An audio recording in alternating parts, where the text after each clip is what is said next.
Баян зүрх хан уул дүүрэгт сүрээгийн идэвхтэй илрүүлэлтийг зохион байгуулах арга хэмжээний нээлт боллоо.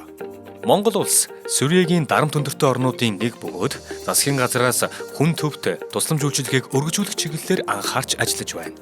Энэ хүрээнд нийслэлийн Баян зүрх хан уул дүүргийн хүн амт сүрээгийн идэвхтэй илрүүлэлт хийх үйл ажиллагааны нээлтийг 3 дугаар сарын 23-ны өдөр зохион байгууллаа. Нээлтийн үйл ажиллагаанд эрүүл мэндийн дэд сайд номин, Дэлхийн эрүүл мэндийн байгууллагын төв офисын хүний дархлал хомсдлын вирус, сүрье, вирус гепатит болон бэлгийн замын халдвар төвчний газрын захирал Тереза Касеева, Дэлхийн эрүүл мэндийн байгууллагын Монгол улс дахь суурин төлөөлөгч Сокоро Эскаланте болон зөвлөхүүд, халдвар төвчин судлалын үндэсний төв, анагаахын шинжлэх ухааны үндэсний их сургуулийн Монгол-Японы эмнэлэг, нийслэлийн эрүүл мэндийн газрын удирдлагууд, эмч, мэрэгжилтэн, сүрээгийн чиглэлээр хамтран ажилладаг төрийн бус байгууллагын нийт 70 гаруй төлөөллүүд оролцлоо.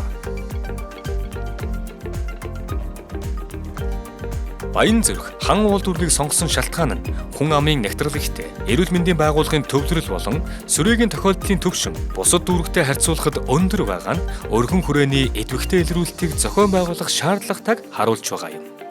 Улс орныхоо манлайлал, иргэдийн хүчтэй оролцоотойгоор бид сүрьеэг устгах чадна.